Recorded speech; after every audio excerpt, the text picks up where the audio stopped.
Il y a très longtemps, bien avant que les grandes villes n'existent au Sénégal, vivait un jeune garçon nommé Koumba. Il habitait un petit village près de l'océan où les vagues chantaient jour et nuit leurs mélodies mystérieuses. Koumba était différent des autres enfants. Alors que ses amis aimaient pêcher ou courir dans les champs dorés, lui passait ses journées à observer les animaux sauvages, fasciné par leur force et leur agilité. Un matin brumeux, alors que le soleil peinait à percer les nuages gris, Koumba découvrit quelque chose d'étrange sur la plage. Des traces gigantesques marquaient le sable humide, comme si un géant était passé pendant la nuit. Son cœur battait fort dans sa poitrine. Qui ou quoi avait pu laisser ces empreintes mystérieuses? Sans réfléchir, il décida de suivre ces traces qui serpentaient vers la forêt dense où personne n'osait s'aventurer. La forêt était sombre et silencieuse, presque inquiétante.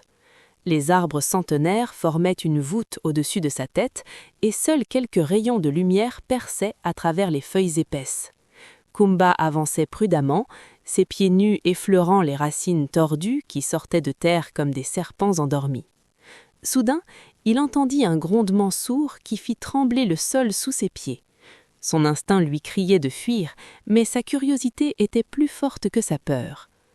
Au cœur de la forêt, dans une clairière baignée d'une lumière dorée étrange, Koumba découvrit la source du mystère. Devant lui se tenait un lion majestueux aux yeux brillants comme des étoiles. Mais ce n'était pas un lion ordinaire.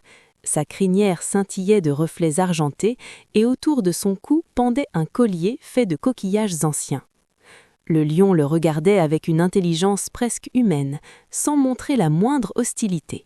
« N'aie pas peur, jeune Koumba », dit le lion d'une voix profonde qui résonnait dans toute la clairière. Le garçon resta figé de stupeur. Un lion qui parlait?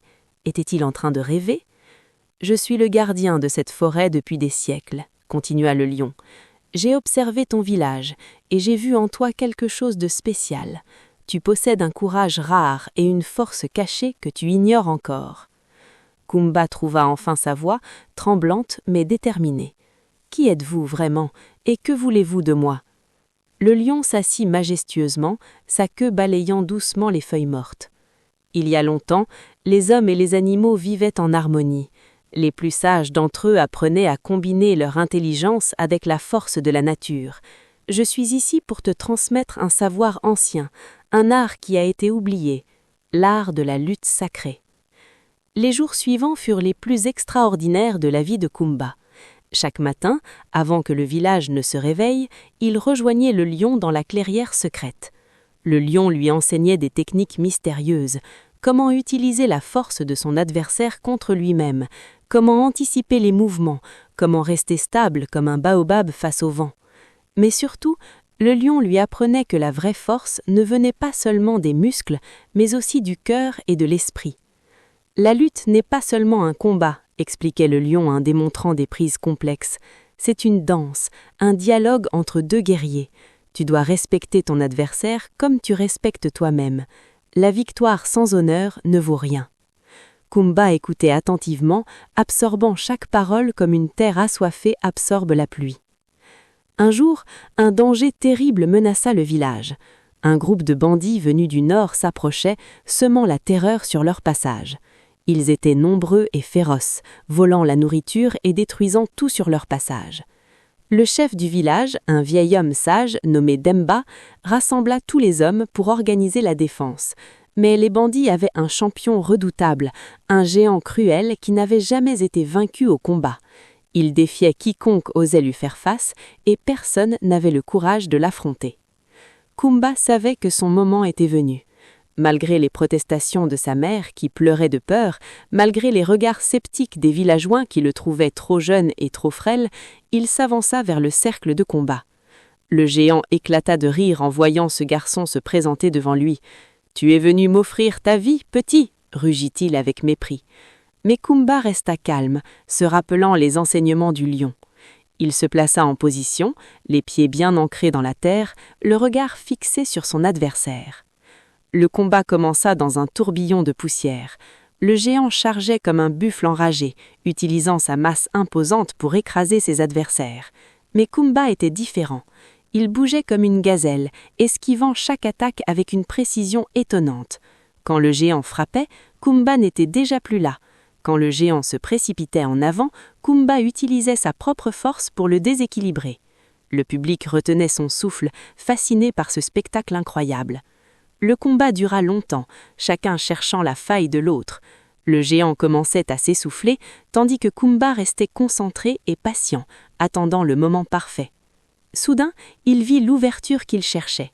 Avec une vitesse fulgurante, il saisit le bras du géant, pivota sur ses hanches, exactement comme le lion lui avait montré, et projeta l'homme massif au sol dans un bruit sourd qui résonna dans tout le village.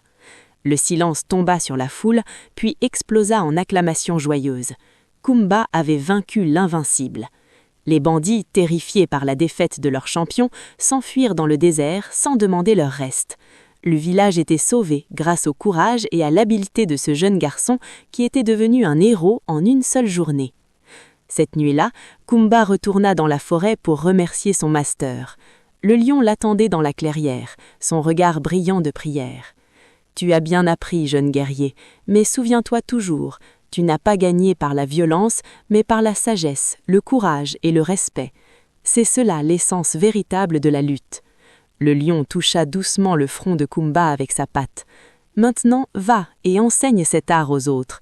Que la lutte devienne une tradition de ton peuple, une façon d'exprimer la force, l'honneur et la dignité. » Les années suivirent et Koumba devint un homme respecté dans tout le Sénégal. Il enseigna l'art de la lutte à des centaines d'élèves, transmettant non seulement les techniques, mais aussi les valeurs que le lion mystérieux lui avait inculquées.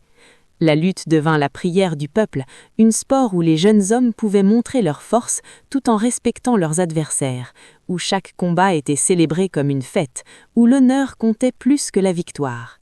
Et c'est ainsi que naît la tradition de la lutte sénégalaise, grâce à un jeune garçon courageux qui avait osé suivre des traces mystérieuses dans le sable et qui avait appris la sagesse d'un lion parlant. Aujourd'hui encore, quand les lutteurs entrent dans l'arène, certains disent pouvoir entendre porté par le vent le rouissement lointain d'un lion qui veille toujours sur cet art magnifique qu'il a transmis aux premiers lutteurs du Sénégal.